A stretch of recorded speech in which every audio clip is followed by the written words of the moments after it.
Dak Prescott? I don't see it. I know that over the years, Andy had some really good years, about 3 or 4 years ago. But I think we've seen his ceiling, and he's just, to me, an insurance purpose for the Dallas Cowboys. And I would be shocked if he beats Dak Prescott out in Dallas going into the 2020 season. Oh, he's a threat, all right. But he's more of an idle threat, not an active threat. The difference being, like, he's not an active shooter, Remy on the Roof and Higher Learning. He's the old man in the scary movies. You ever go and watch the scary movie in the beginning, the old man sitting on the porch just looking like, okay, mess around if you want to, see what's going to happen. And look, we saw last year with Dak Prescott, had 5 games last year with more interceptions or didn't throw a touchdown. Mess around and have those games consecutively in a row. Oh, you know who's the most popular guy on a struggling team? The backup quarterback, so be careful, Dak.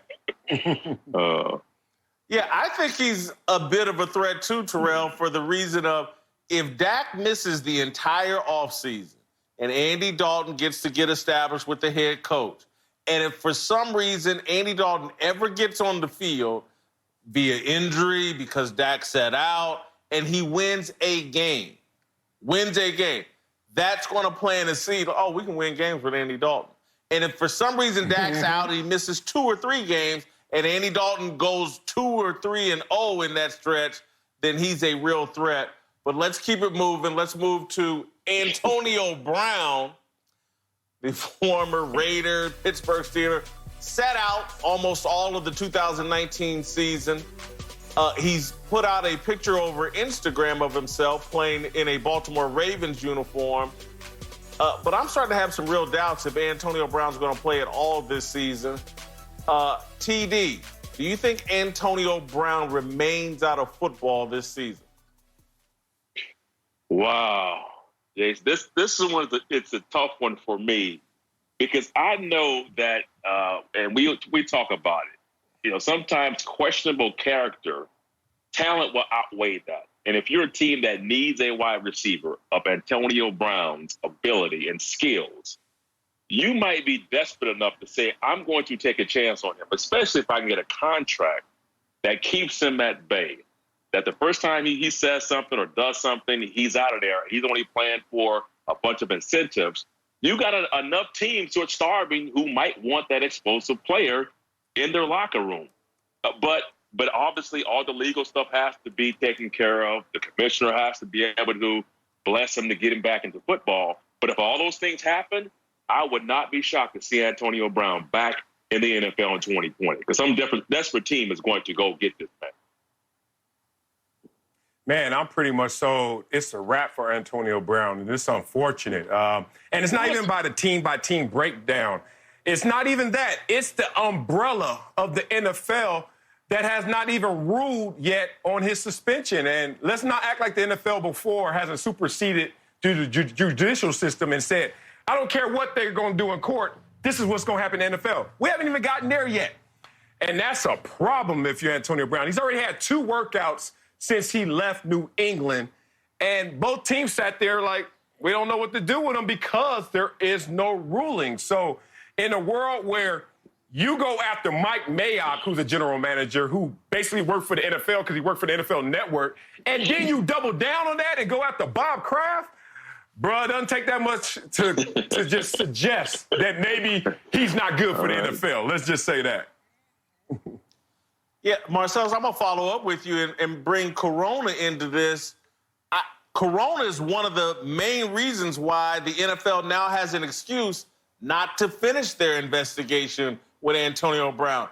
They have other higher priorities than cleaning up Antonio Brown's mess. And then, look, pro sports put up with a lot of BS. But I think the entire world, because of this coronavirus, is going to put up with just a teeny bit less BS. And I think character and what you bring into a locker room is going to just be 2% more important than it was before coronavirus. You have to trust the people you're working with. Eventually, we're going to go back into the TV studio, Marcellus. We have to trust each other that we're not doing stupid behavior and bringing Corona into our workspace. I just think his character is going to catch up with him this offseason. And so I think there's a chance he misses. All right, now I just need one. Let me get to the money question. The main reason why we have you here, Terrell, is to talk about these running backs and running backs getting paid. Christian McCaffrey got paid this offseason in a major way. Derrick Henry got hit with the franchise tag, not a long-term deal. The Tennessee Titans say they're still trying to work out a long-term deal with Derrick Henry, but who deserved to get paid more this offseason? The NFL rushing king, Derrick Henry, or the do-it-all Marshall Faulk of the modern era, Christian McCaffrey? You see, you threw that deserves to get paid more. You put the more on this thing, and I don't agree with that statement of more. Both of these guys need to get paid. And here's the deal, because they have two different style running backs, right? You got McCaffrey, who is your, not only a really good rusher, but he's also a great receiver out of the backfield. So he fits a different system, and you can use him differently. Where you got, Derrick Henry, you're talking about a physical running back who's only going to fit in a certain amount of schemes that teams are running the ball with. I mean, Seattle might be running that system right there. He fits well in what they're doing in Tennessee. So you got to look at a player and say what he's worth to you. And for the Tennessee Titans, he is worth a lot. So they should break the bank, make sure that he's taken care of, to make sure they have that running game. Everything they do in Tennessee is off of what this man brings to the table. So it's not about who deserves to get paid more. They both need to get paid. Chris McCaffrey got his money. Derrick Henry needs to get paid. King Henry, get paid. Pay the man.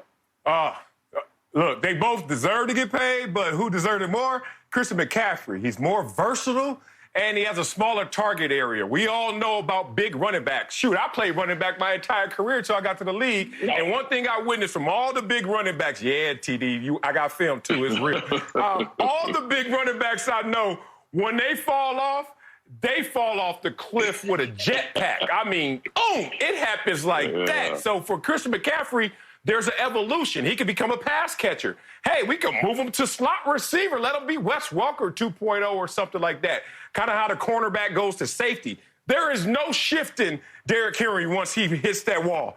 It's a wrap. It's going to happen, and it's going to be sudden. So, you got to pay Christian McCaffrey. Yeah, I've gone back and forth on this. Love them both. Today, and this is where I feel today, I'm going to lean into Derrick Henry. And I say that because again, 2nd and 5 is a quarterback's best friend. That is how you protect a quarterback. You line him up 2nd and 5. We can sit here. Christian McCaffrey's a great receiver, and that's going to be a nice weapon for Teddy Bridgewater. But Derrick Henry is a 2nd and 5 machine. He's going to get you 4 or 5 yards on first down and put you in great position as a play caller and as a quarterback. And so he carried his team to the playoffs and some playoff upsets. So who deserved it more? I would say Derrick Henry. He made Ryan Tannehill what he is. Yeah. You go look at Christian McCaffrey, Cam Newton, Kyle Allen, all that last year. Great numbers from Christian McCaffrey. And I'm not putting him down. I love the kid. He's a modern-day Marshall Faulk. But I'm going to lean today a bit more into Derrick Henry. TD, he's not quite Derrick Henry. He's not quite Terrell Davis because, you took the greatest player of all time, John Elway, and elevated him even higher.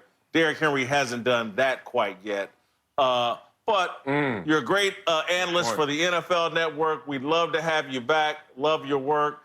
Marcellus, real quick, TD to me kind of looks like Fab Five Freddy from Yo MTV Rap. You remember Fab Five Freddy? Hell yeah. Fab Five Freddy. He does. Look at the 80s background, boy. Hold on. Yeah. I guess, hold on, who's the big guy? It was Dr. Dre. I guess I would be Dr. Dre. And Ed Lover. And Ed Lover. Dr. Dre and Ed Lover. Marcellus, yeah.